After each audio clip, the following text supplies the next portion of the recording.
Hi, this is Jasmine Bowen, and you're watching The Elephant in the Room on Remix TV. Thank you for joining us today. And before I get into our episode, I'd like to remind our viewers of this wonderful contest that we have going on right now. Click on that contest banner and tell your friends about all the great videos that you watch on Remix TV. Just for telling your friends, you have a chance to win $500 for every month that you enter. Now, I know you tell your friends about all the great stuff we have here anyway, so why not get paid to do it? Click on the contest banner, enter, and good luck.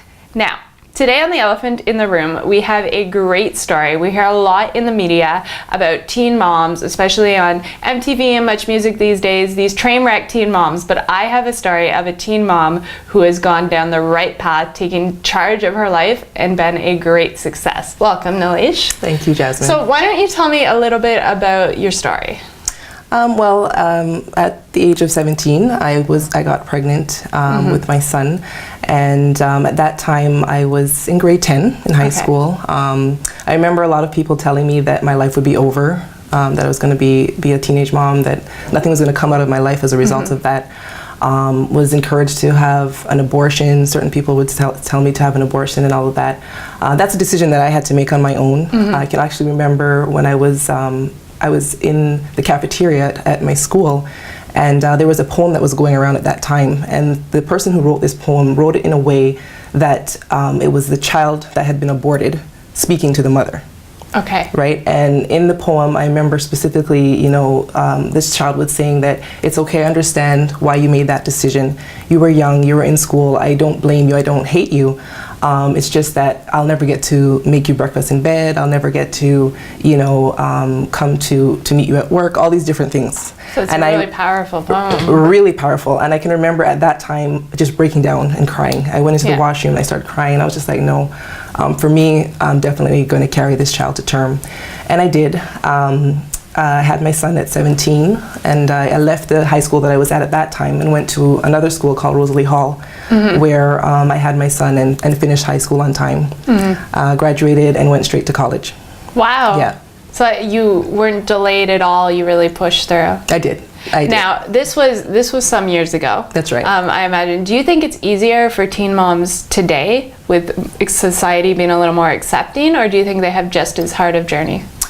They have the same journey. Okay. The same journey. Society is obviously always going to look at you negatively when they see you as a young mother on that street, pushing the stroller, going on the bus, and they obviously know that you're young. You know, they can look at you and see that you're young. So society is always going to judge you.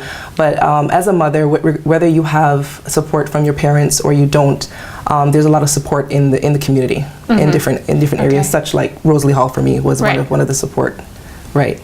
So it's really about making a decision to know that even though you may have a child, your life is not over at a young age. It just means that you have to grow up really quick and take charge of your life from a young age. And you did. You went forward. You weren't delayed at all. And I mean, people have been delayed in school for lesser reasons. Right. And I think that this shows an example of things that have carried on later in your life. So you went to college, and then you did what? What's the next part of the story? Well, this is the interesting part. I went specifically and did corrections. Corrections. Yeah, so I was a correctional officer, and I worked with young offenders specifically. I did some work in the East Detention Center with adult males. Okay. But my focus was more on young offenders. I wanted to work with the youth and encourage them, to be positive role models in society, right?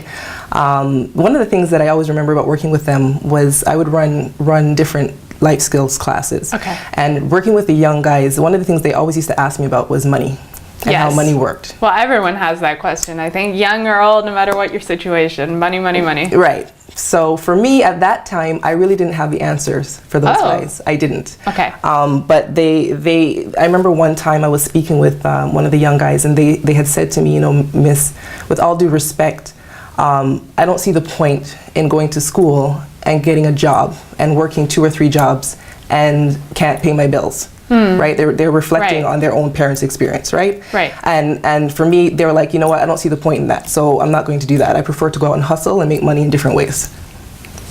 When they said that to me, I was like, you know what, I can't really say that I'm going to bash you for making that choice. Obviously, the choices that you make, you're going to have to live by the consequences of those choices, of course, right? Yes. But at the same time, what they were saying was very valid. And it made me stop and think about it. And well, you know what? It's true, because I've seen that myself. I've seen that in my family. I've seen that in society. People are working, but yet they can't pay their bills.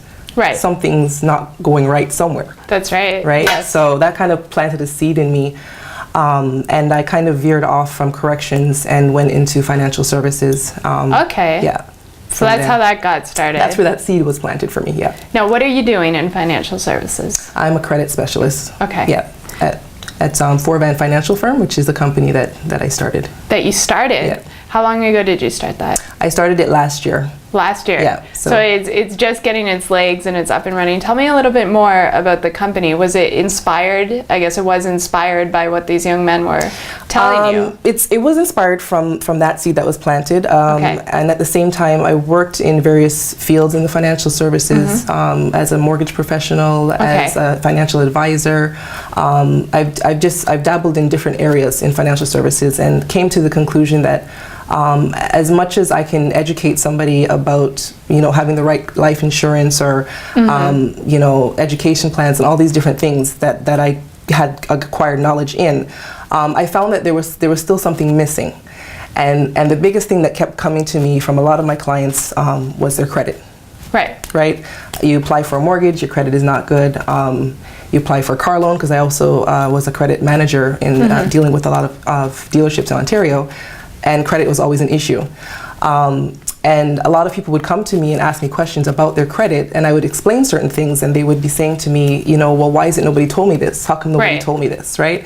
And I thought about it, and I said to myself, you know what, really and truly, the average person doesn't know anything about credit. It's true. They use their credit card, they pay their minimum payment, and they don't understand that's affecting their credit score. Right, exactly. So that's where that kind of came from, the ideal came from, well, maybe I should venture out and do something a little bit different and tap into that niche, because the fact is, for me, I can remember the first time I got a credit card was when I was in college. Yes. I never was educated about credit. I heard the word credit growing up in the house. Yes. It was not a good thing.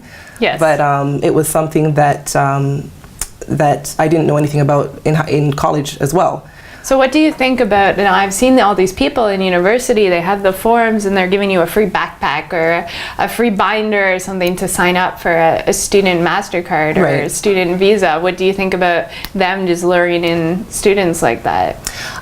It's important to have credit. I think that everybody needs credit. I mean, 70% of spending revolves around credit. Absolutely. Right? So it's important to have credit, but it's also important to have the right knowledge to be able to have the proper credit program in place, so that you don't run into problems where you end up in debt, and in bad debt, I should say. Debt is not bad when it's in the right, it's positioned in the right place, right? But when you have bad debt and you end up, filing for bankruptcy and all those kind of things, that's not a good thing, right? So it's to have the right knowledge to be able to effectively manage it. Can you elaborate a little bit more on bad debt versus good debt? Because I don't know anyone out there who wants debt, but you say there's good debt. Yes, there's. Bad debt is when you have over-leveraged yourself, meaning that you've run up your credit cards to the max, and you are not in any way managing your credit, right? So you make the minimum payments, but your credit is overutilized, and so it's pulling down your score. Yes. Right. Good debt is when you have a credit management program in place where you have your balances below 35% of what you're allowed. This actually helps to increase your credit score. And when you manage your debt that way and keep it in line like that, your credit is immaculate. So it's actually good to spend and carry a balance on their credit cards. That's right. It's credit is meant so that a lender can know how you manage money. Basically, that's what it's there for. Yes. There's some people who say, you know what, I don't need a credit card. Yeah, there's many people who just operate on cash only, and they think that's the best way to go. Right, that's not the best way to go. I've had clients call me looking to buy a vehicle or finance a vehicle or to get a mortgage, and they have no credit score. So having no credit score is just the same as having bad credit. Oh. Right? So you have to have credit in order to be able to purchase certain things, unless you are actually going to buy everything cash. Okay. Right? But even still nowadays, even to apply for internet and these different, some insurance companies require a credit check as well. Checking into a hotel. I don't think they reserve a room without a credit card. Exactly. So what if you have a credit card and you don't carry a balance on it whatsoever, ever? You just have it for use of reserving a hotel room but not charging it. Right.